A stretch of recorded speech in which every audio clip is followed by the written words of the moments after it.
Hi, welcome to another exciting episode of the Andre The Beast Crayton Show. Today we're going to talk about entrepreneurship,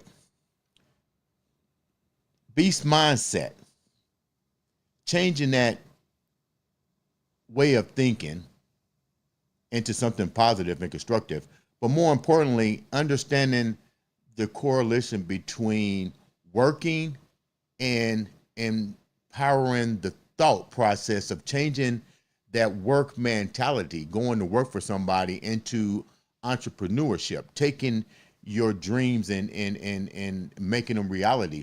But not just, but you're talking about different fields.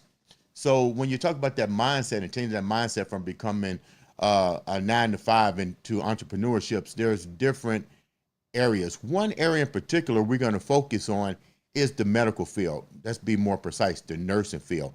Today on the show, we have a young lady that not only saw a need to rethink, reprogram, and reevaluate her position as it related to the healthcare industry, and decided to, you know what, I'm going to do something different. I'm not only going to change my mindset and become an entrepreneur, but I'm going to teach other people by coaching and providing a resource for these individuals. I'd like to welcome to the show from the award-winning podcast, Tina Baxter. And the name of the podcast, get this, make sure I got it right, Nurse Shark Academy Podcast. Did I get it right?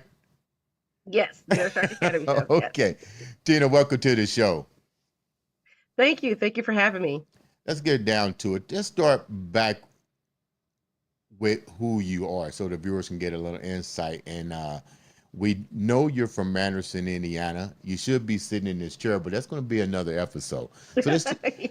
so let's tell the viewers a little bit about Tina real quick. Okay, so I never actually started out wanting to be a nurse. My whole idea was I was going to be a physician. And not to say that physicians aren't great and wonderful. I work with them, right? Mhm. And I have a lot of physicians in my family. So it was sort of one of those, I'll just follow in tradition and become a physician. But when I got to school, I realized I wasn't happy. I didn't like it. I sat for the MCAT twice and could never make myself actually put the application in. I started having nightmares about it. Men in white coats chaining me to a desk and learning. So what happened is they took the fun out of it. So I needed a job really quick, as I was a fifth year senior at a very expensive private college. And my parents told me, you better figure something out. So I Mhm. got a job working as a certified nursing assistant. And because they would pay you as you learn. And I thought, if I want to go to medical school later, I can. Right. But while I was there, I watched what the nurses did. And I saw how the nurses were really there with the patient. And I realized that's what I wanted to do. I wanted to be the one holding the person's hand as they're taking their last breath. I Mm. wanted to be the one to talk to them and really understand, how did we get to where you are right now? And so I enjoyed doing that. And so I changed my major and I went and got my degree as a nursing student, as a BSN. So I ended up with a bachelor's degree in biology and a bachelor's degree in nursing, and started my first job as the uh, charge nurse on the psychiatric unit at Ball Memorial Hospital in Right. Muncie, Right. back when Ball Memorial had the psychiatry unit. And so I was there for almost 2 years, and then got a promotion and came back to Anderson and went to St. John's. Back then it was St. John's, now St. Vincent's Anderson Regional. And so I learned a lot about leadership. And during that time, I learned to be um, the charge nurse, from there to supervisor, interim manager. The hospital did a really great job about teaching you about leadership and budgets and managing people and all of that. It was a really great time for me to learn. But during that time, I had started as a nursing student teaching CPR classes on the side. So I was a side hustler, Right. right? I didn't think about a business. I didn't know anything about business. I was just a side hustler. I would go to these teach these corporate classes. People would call me from corporations and say, "Hey, can you come in and teach the CPR class for us?" These medical officers. So that's what I did. Never thinking that it could ever be a business. It was just simply a way for a college student to make money, and I kept at it. Let's go back So for a minute, Tina. yeah. Didn't mean to cut Mhm. you off. Let's go back for a minute. You're from Anderson, Indiana. For people that don't know the landscape, the geo playing field of the Yes. Indiana area, Anderson used to be a thriving community. And unfortunately, with economic collapse of the automotive industry, a lot of those towns almost become like a ghost town. Growing up in Anderson, you mentioned a key word. You mentioned wanting to change the narrative, so to speak, Yes. because you is your whole family involved in the medical and healthcare industry?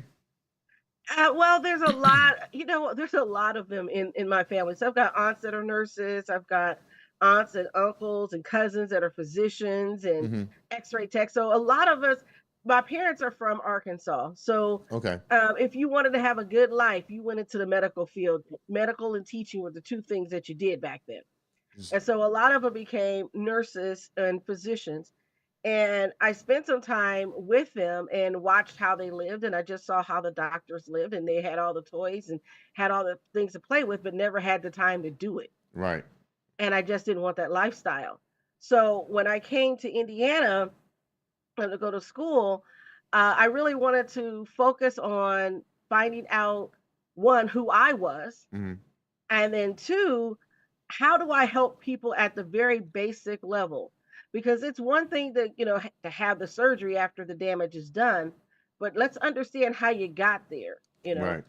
How do you control your diabetes? How do you help with your blood pressure so that you don't have the stroke later on? If we can prevent those things, that's even better than having you later on have to be in the hospital. So I always looked at it that way. I was really early on looking at being a preventionist and wanted to help people understand how to take care of their health. And that's how I gravitated to nursing.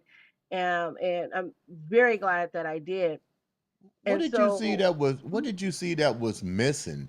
Because here it is, and I share this with my daughter. This is her first year mhm, in school, and she's like, I want to do this, I want to do this. And I was like, well, spend your first year just getting acclimated with the college lifestyle, because you might go and see something in the nursing field or whatever field, because she wants to get in the medical field, that you think this is where you want to go, but you may not want to go that way. But you said you walked in, and after a while, this wasn't what you really wanted. What was it that really turned you? Was it the relationship, more so the relationship between the doctors and the nursing staff, or you just really being a caregiver saw that the doctors was only doing so much, and these nurses was really pouring in a lot more than what the doctors were doing? The doctor was, okay, we're gonna do this and just walk out the door and leave everything else up to you guys. for me, it was, um, let me explain. So, all through high school, I volunteered in the nursing home. I worked for the medical college in the lab. So, I'm very science focused in a lot Right. of things that I did. So, I did that for several summers. So, I was exposed to a lot of different things. I went to the pathology lab and watched autopsies because, we were students, so they allowed us to do these things. And originally, my idea was to become Dr. Quincy. Okay. I grew up watching TV and I just wanted to be Quincy because he got to solve crimes and tell the story. And that's when I realized I like telling the story and understanding the backstory. Right. But it didn't occur to me too much later that this is what drew me to what I'm doing now. And so for me, it was looking at those opportunities in front of me and just going and say, I'm gonna give that a try. And that's exactly what I did. They said, "Hey, you want to work in a lab? I'll give that a try." I was very good at it. In fact, my last summer working there, because they were so short staffed, they put me in the outpatient lab and gave me my own test to run. So I had Wow. my own little niche because I was I've been there for 3 years. Right. And so the pathologist said, okay, you go ahead and look at these specimens and see if you see anything. And if you do, flag it, and then I'll go come and check. Wow. And yeah, I was right like 95% of the time. Wow. But I grew up, one of my first gifts that I remember from my parents for Christmas was a microscope. So I've had chemistry sets and microscopes. I'm a big nerd. I'm gonna tell you that right now. So my whole life was geared towards when my plan was to become a physician, right? And then I just realized this is not for me. I spent 2 weeks with my cousin. I love my cousin. Love you, cousin. But I watched him. He was an OBGYN, very busy practice in Arkansas. I had to spend 2 weeks with him. And this is where I knew OB was never going to be my calling, because if you wake me up at 2 o'clock in the morning, you better be having a baby. There's no Braxton Hicks with me. I don't have the patience. So Right. I knew OB was never going to be for me. Right. And so I didn't really know what I wanted to do. I just knew what I didn't want to do. Right. And when I got my first job at the nursing home, and I saw what the nurses were able to do with the wound care and the treatment plans and all these things, I said, I think I can do that. I'm like, if she can do that, I know I can do that. Hmm. And so I just called them up 2 weeks, 3 weeks before the semester started, because my lease was up. It's a whole, whole thing of how this happened. But I just called them and said, let me in. I seriously, I just said I need to get into school. My fiance is in Anderson. He says Anderson University has a school of nursing. I know that you're our rival sister school, to Taylor, where I was going. So I said, I want to transfer. Let me in. That's exactly what I said. And they said, well, the semester starts in 3 weeks. You have to first get accepted to university, then get accepted to the school of nursing. I'm like, done. Here's my transcripts. Let me in. And they did. Wow. That never happens. Okay. I want the students to know that plan ahead. This was God. Okay. Right. Plan ahead. Don't just think you can knock on the door and walk into nursing school, because it's very competitive. But in my naivete, I didn't know. I just thought if I wanted to go, it was going to happen. And I just said, let me in. Okay. And that's how I got into my BSN program, because I had 2 classes left to finish for my bachelor's in biology. Okay. I had a math class and a Bible class to finish. Okay. So I went to AU, transfer those 2 credits back, got my degree in biology, and then the next year I graduated my degree in nursing. So you wind up getting your degree, but then Yes, somewhere along the path, you saw two things, I guess, or several things.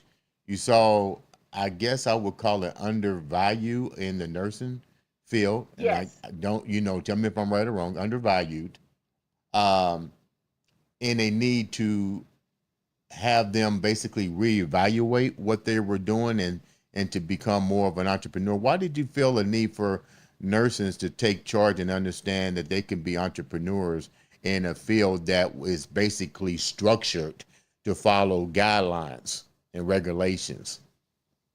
Well, one of the things is you can be entrepreneurial even at your current job.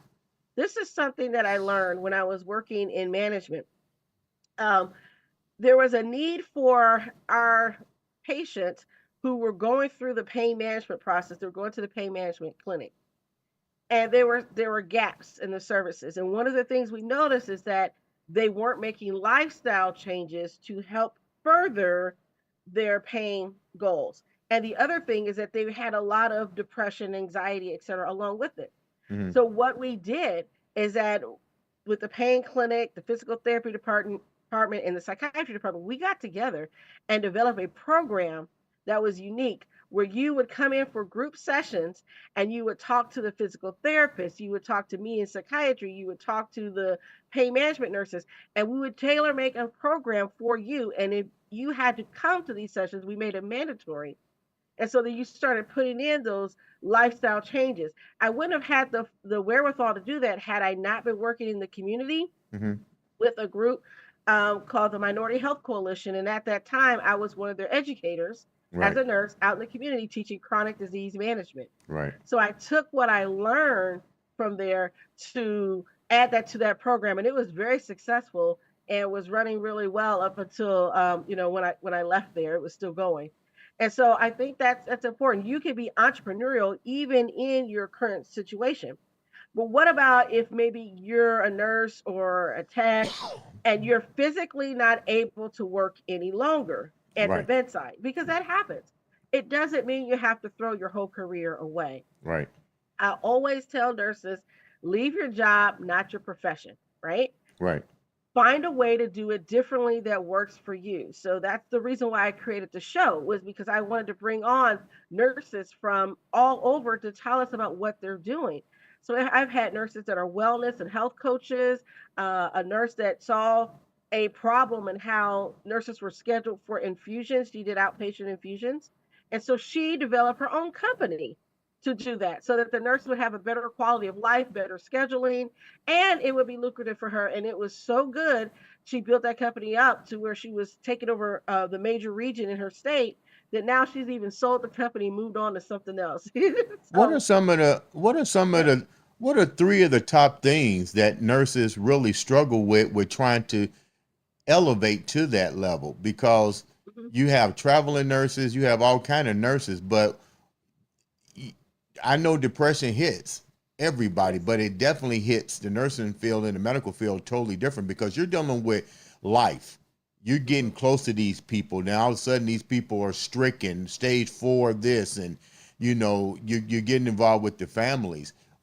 How do they get from what are three of the things that they share with you that they're really having a difficult time getting over the hump to even get to the part of saying, okay, I need to reevaluate and I need to take my craft and become an entrepreneurship, work smarter versus versus working stressfully. Hmm. Well, one of the things is knowing that you have options. Okay. I can't tell you the number of nurses I've talked to that said nurses can own their own businesses. I'm like, absolutely. So knowing that, one, that's the biggest hurdle, is knowing that there are options out there. Hmm. The second hurdle is knowing how to get started and what you want to do. So a lot of the times they know what they're currently doing, right? Maybe working in med surge or working in ICU. But what does that translate? What do you like to do, right? What makes you excited? Is it teaching that cardiac patient on how to manage their health so that they're doing much better once they leave your ICU? Are you enjoying that? Because there's a lot of nurses that are doing that in the healthcare field. They're health educators and they have their own business for heart health. Or is it that you really enjoy working with the pediatric population? And so maybe you need to do something there. So discovering what it is that you like to do, or maybe it's something completely different and you want to develop, you like to cook and you want to develop recipes for heart patients so they have good, yummy food. And maybe you'll have a food truck or a restaurant down the road that has medically tailored meals. We don't know, right? And so that's the whole discovery process of what makes your heart sing. But I And think then that covers. I think that mhm, even covers the outside community as well. Because let's yes. think about it for a minute. You know, we're we go to school and we're programmed to be laborers, but we're not programmed to understand entrepreneurship. We Mhm. get and I don't know how many individuals that I see that go to work and they rave over the money, but they hate their job. And I'm Right. like, well, what do you like about your job? To me, I'm like, if you don't like it, then you find something else. I get it that we live in I call it the creative fear factor. That if Mhm. I don't do this, if I don't make this, I don't have the big car, I don't have the big house. I'm thinking, okay, well, what about the people that still have this? They're still going to see people like you in the medical field because they're stressed out. They got time management is completely out of whack. They don't spend time with family and friends, and next thing you know, they developed all kind of unnecessary illnesses that are really, if you look at it, you're in the medical field, quote me if I'm Right. wrong, a lot of the patients you probably see is stress induced that cause other things to happen in their bodies. Yes, that's one of the reasons why I teach stress management sessions as part of my business as well. I do that, and I've seen it. And I say COVID was a very good example for us because it forced a lot of people to slow down and reevaluate what was important. Because if you remember the very beginning of the pandemic, restaurants were closed, so we had to cook at home. Yeah. Um, the grocery stores were practically bare. We were fighting over toilet paper. Yeah. Okay. Hand sanitizer was a big issue. We couldn't find that. And so you really looked at what the basic necessities were. And then you had to, oh, wait a minute. I got to spend 24/7 with my family. So I better learn to love them. Right. Yeah. So Yeah. we lost that going into the office. And I think for nurses, just seeing, the patients come in, and I worked through the whole pandemic. We worked from home. I was in psychiatry, so we worked from home. So we were still seeing patients. We were still out there in the trenches. We were dealing with the patients that were struggling because now they're isolated and they don't have a lot of those connections that they did have. So we're still doing that while we're also dealing with our own isolation because we aren't talking to our colleagues. We aren't there. We're seeing them on tiny little screens, if at all. And at first, we were just on the telephone. And so, coming from all those different stresses, it opened up our eyes to say, wait a minute, something needs to change. And then with the nursing shortage, which really isn't a shortage, it's just we have enough nurses, just the nurses aren't willing to work in the conditions in which they're Right. find themselves. And so what we're saying is that no, something has to change in healthcare, and a lot of nurses are speaking up. They're taking to the picket lines. They're writing to their legislators. Kentucky just passed a law. I'm so proud of Kentucky. I'm like, what's wrong with you, Indiana? Catch up. But Kentucky just passed a law that protects nurses and healthcare workers from getting criminally prosecuted for, just making a medication error or mistake. Wow. That's huge because now we have to deal with possibly going to jail if you make a mistake. Now, we're not talking about the Lucy Ledbetters that are, doing stuff egregiously and purposely. We're talking about things that happen um, because you're distracted, because the system is set up against you. You're understaffed. And so now you're caring for more patients than really is safe. And instead of looking at the systemic issues, we're punishing the individual nurse. Mhm. And so those are some of the things. And Kentucky just passed that law signed by the governor. I'm so thrilled. I'm like, Indiana, we need to step up our game. Kentucky's beating us on a lot of stuff. We What need do to step we up our need to game. do as a patient? I remember going to the Mhm. doctor and I had a allergic reaction to hydrocorticosteroid that it eventually led to me having a stroke. And Mm. I was a little upset about it because I had already contacted them the first time that they injected me with this substance, and I shared with them over the phone the complications, which were hiccups, and Mhm. they kind of like brushed it all under the table. Well, I'm not in the medical. I'm a personal trainer. My degree is a lot different. Yeah, we kind of all sit in the classroom together, but we branch off on different areas. Right. So I'm thinking, everything is cool. And I go back several months later, and my physician, my primary care doctor was like, "Hey, go see this guy again." And he gives me the injection, and I wasn't out of the office a good 40 minutes, and the hiccups come again. Long story short, uh, nobody addressed it until it was a stroke. And I remember going into his office as I was going for another appointment, and he just looked at me dumbfounded. But he knew because he said, "You're one of X amount that this happened to." But I looked at it like in my mind, like, dude, I notified you months ahead of time about this. So Mhm. what do we need to do? Because I see the bill passed to protect Mhm. uh, individuals. And I know mistakes can be made, but that one mistake could have cost me my life. I couldn't, what if I had died and not been able to Mhm. that? What about the short-term memory loss that I wind up getting in the rehab? And I like the fact that you created a program that deals with the all the different areas that individuals go through, because that wasn't a plan that was set up for me.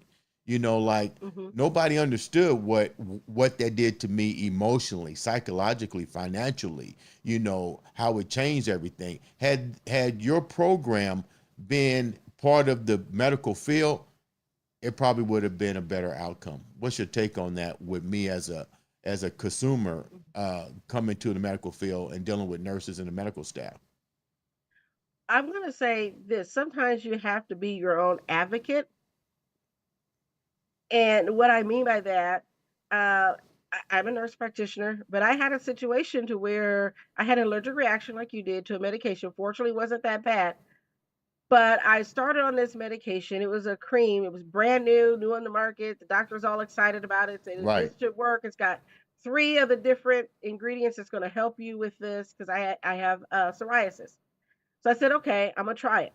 So I put it on my legs, and my legs started swelling and burning, and I'm like, oh my gosh, the rash is getting worse. So I put more on it, thinking I need to help it. Long story short, it started moving up my legs, Wow. and then I realized I'm allergic to this medicine. Now, it took me a whole 2 weeks to figure this out. I'm putting it on, like you said, that I added some different stuff to try to help it. I realized I was allergic to it. So I stopped using it, got some Benadryl, took the Benadryl, and then I got some hydrocortisone, just plain hydrocortisone, and put it on my legs. That calmed things down because I knew I had an appointment the next week, and me being the stubborn nurse practitioner, yeah, I'm not going to ER for this. And so I went up there and I told him, I said, "Hey, I'm allergic to this medicine," and he's like, "Oh," he was almost ready to poo it. I said, "No, look." I said, "You see how red? I still have the marks from my legs from where I had this reaction." Hmm. And I said, "This, I don't know what's in this medicine, but put Right. it on my allergy list because I can't take it." And I don't know if it's the combination of the medicine. So he put me back on the old medicine that I was on, and it worked out fine, and Hmm. my rash went away. And so I'd say that to people. Sometimes you have to be your own advocate, and if something's not working for you, you need to get a second opinion. Don't Okay. be afraid to get a second opinion. If you don't agree with me, and you want a second opinion, I will gladly refer you to someone. I have no problem with that. I'm like, sure, that's reasonable because my philosophy is that you need to make the best decision for you given all the information. And so maybe you need to talk to, so we have this sometimes patients don't want to talk to the nurse practitioner. They want to talk to the doctor. Hmm. I get that. All right.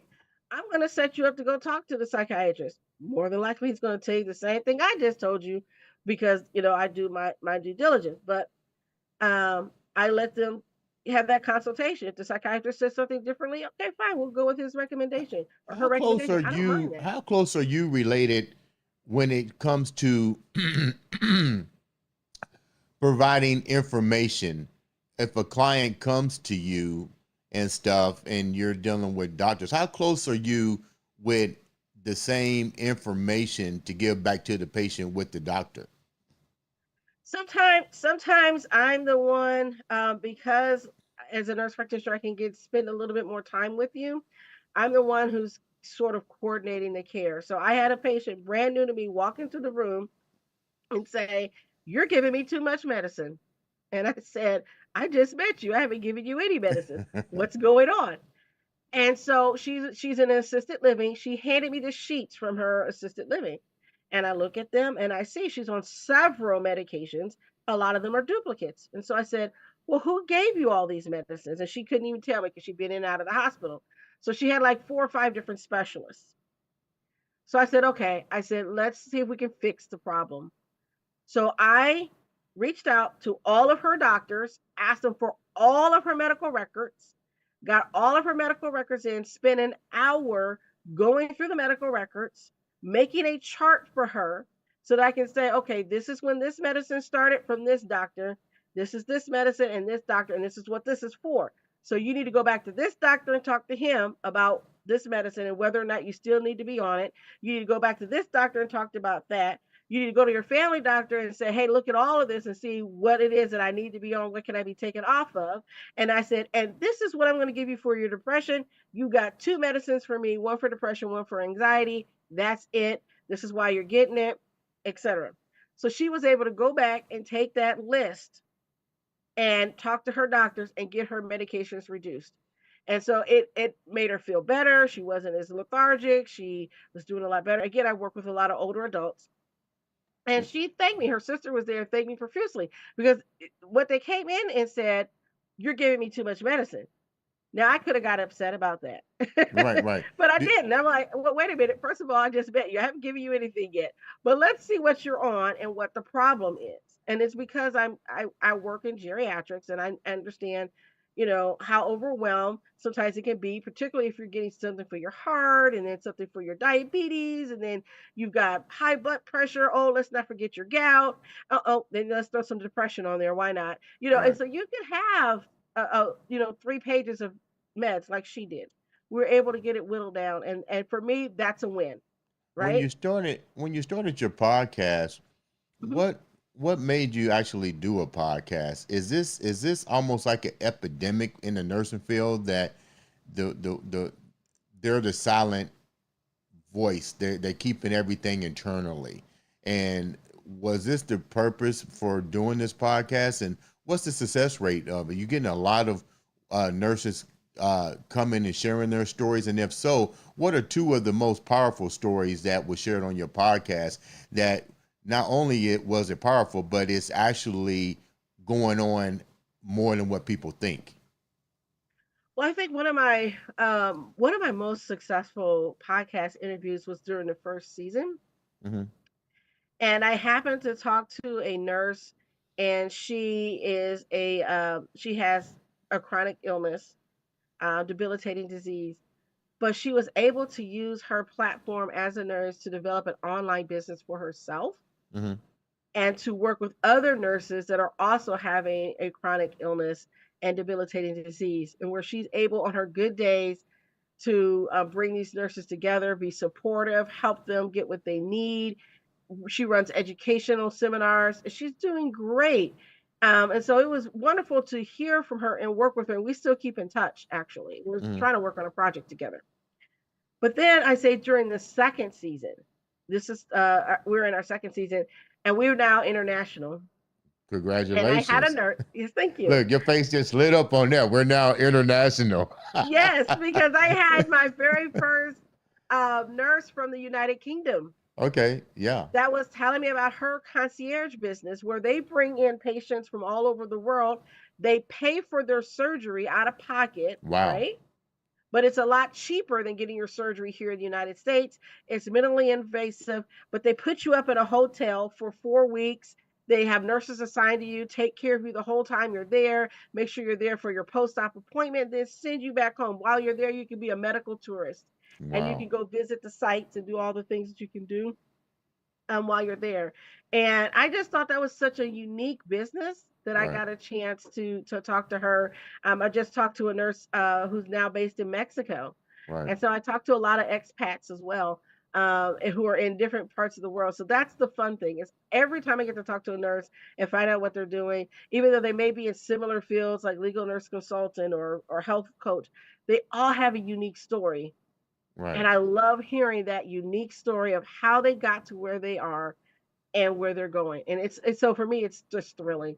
And we're growing every day with our podcast, so I'm excited about Do that you because I want. find now that you're international and Mhm. do you find that the threads are so deeply woven in the nursing community, whether you're in the United States, Mexico, or abroad, and you all have the same common denominator when you look at it. But since you've became overseas, what's so different about their the nurses abroad versus the nurses here in on stateside? Well, let's look at Canada just for let's stick with North America for a moment. So the Canadian system, healthcare system, is very different from our system, right? Mm-hmm. They have sort of state sponsored healthcare, but the problems are unfortunately the same. Really? I cover this on my news show. So they're dealing with staffing shortages, much like we are. They're dealing with increased workplace violence, much like we are. So these things carry over. So there's like this universal experience, Mm-hmm. whether you're in the NHS or in what in the UK or one of those other type of healthcare systems. There's still that universal experience that nurses have of being short-staffed, underfunded, needing to fight for wage increases. All these different things. So there's been strikes. Nurses have been striking all over the world. It's not just the US. And I make sure I tell people that it's not just the US. It's in Ireland. It's in Australia. It's in India. Nurses went on strike in India. And because they went on strike, what did they do? The government there, the hospital administrators, they fired the director of nursing because the director of nursing, he didn't prevent the strike from happening. It's those same things that we deal with in healthcare, whether you're in the UK, the United States, you're in India, you're in Australia. These are the same things, right? Mm-hmm. And so we see that universally. But what I also see is that there are nurses that are looking around and saying, hey, wait a minute, I can do it better. And this goes back to our nurse pioneers like Florence Nightingale, which everybody knows. But my favorite nurse pioneer right now is Mary Seacole. Okay. Why is that? And Mary Seacole, if you haven't heard of her, she is from Jamaica. And she went to the UK to learn about nursing from Nightingale, wanted to be her and all this stuff. And that's just racism got in the way with a lot of stuff. But she learned enough to take it back to Jamaica and help them through a cholera epidemic.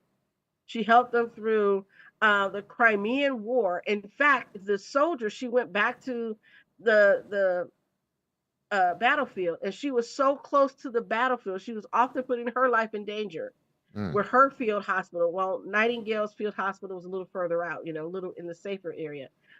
She was right there in the battlefield that the soldiers called her Mother Seacole. And Wow. there's a whole big institute dedicated to her in the UK because they had forgotten about her Mm. and the impact that she made. And so, not to cast disparages against Flo. We all love Flo, right? But Mary Seacole was her contemporary, and she doesn't get enough press. But she was very entrepreneurial in what she did. Mm-hmm. That she saw a need, she went out there to meet the need. She made sure she talked to the commanders, and at first they didn't want her, but she showed and demonstrated that she was able to make a difference. And so now later on, they had commissioned her, they sent her out. They're like, yes, we want you to go out because you're good to our soldiers, and they get better when they're in your care. And so she was very entrepreneurial. She owned her own business. She opened up her own hospital. She wrote her own memoir. She was well traveled. I want nurses to see someone like Mary Seacole and say, I can be the Mary Seacole of my day. Mm. I can be the nurse that's well traveled. I can be the nurse that opens up a new unit. And so we have nurses that are innovators, they're inventors, they're Mm-hmm. developing new technology.